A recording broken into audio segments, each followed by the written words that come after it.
Hello, Diaz Orozco. Today we're going to study the book of Numbers in chapter 13. Learn about disobedience and rebellion. In Deuteronomy 1:8, God told Moses, said, "See, I have placed the land before you. Go in and possess the land."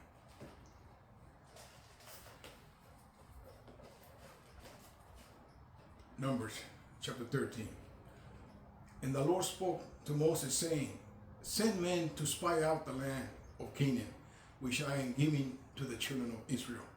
From each tribe of their fathers you shall send a man, everyone a leader among them." So Moses sent them from a wilderness of Paran, according to the command of the Lord, all of them, men who were heads of the children of Israel. Then Moses sent them to spy out the land of Canaan, and said to them, "Go up this way unto the south, and go up to the mountains, and see what the land is like, whether the people who dwell in it are strong or weak, few or many, whether the land they dwell in is good or bad, whether the cities they inhabit are like camps or strongholds, whether the land is rich or poor, whether there are forests there or not. Be of good courage, and bring some of the fruit of the land." Now the time was the season of the first ripe grapes. So they went up and spied out the land, from the wilderness of Sin as far as Rehob, near the entrance of Hamath. And they went up through the south and came to Hebron, Ahiman, Shechai, and Talmai. The descendants of Anak were there. Now Hebron was built 7 years before Zoan in Egypt. Then they came to the valley of Eshcol, and they cut down a branch with one cluster of grapes. They carried it between two of them on a pole. They also brought some of the pomegranates and figs. The place was called the valley of Eshcol because of the cluster which the men of Israel cut down there. And they returned from spying out the land after 40 days. Now they departed and came back to Moses and Aaron and all the congregation of the children of Israel in the wilderness of Paran and Kadesh. They brought back a word to them and to all the congregation, and showed them the fruit of the land. Then they told him and said, "We went to the land where you sent us. It truly flows with milk and honey, and this is its fruit. Nevertheless, the people who dwell in the land are strong, and the cities are fortified and very large. Moreover, we saw the descendants of Anak there.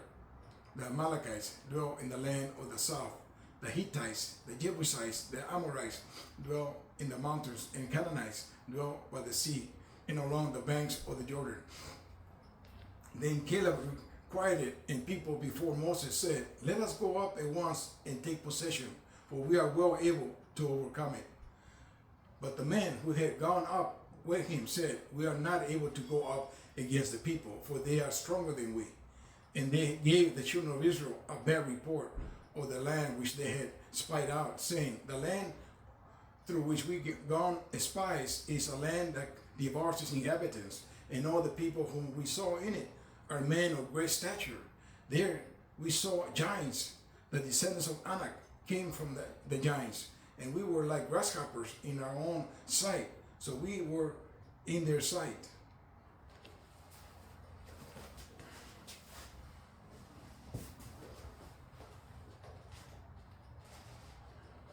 God has positioned them for victory.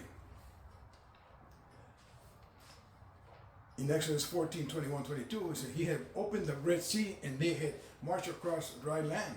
He miraculously led them by a pillar of cloud by day and a pillar of fire by night. He had fed them manna from heaven.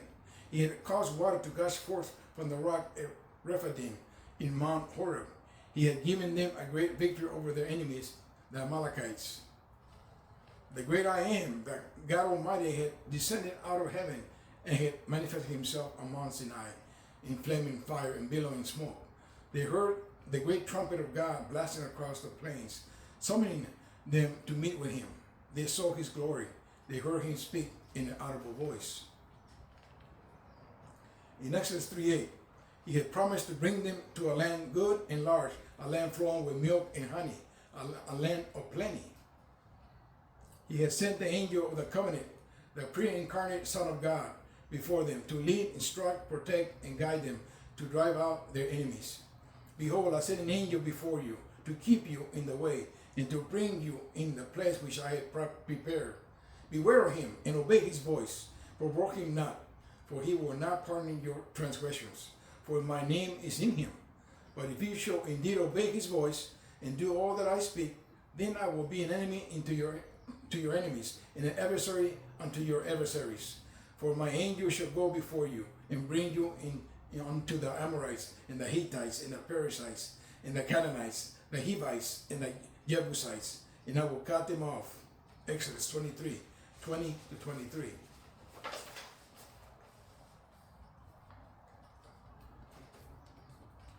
You must remember that legally what you have as a covenant promise is not the same as taking possession of your covenant promise.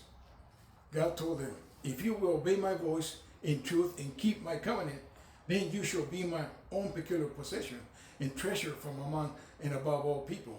For all the earth is mine, and you shall be to me a kingdom of priests, a holy nation, consecrated, set apart to the worship of God. Exodus 19, 5 and 6.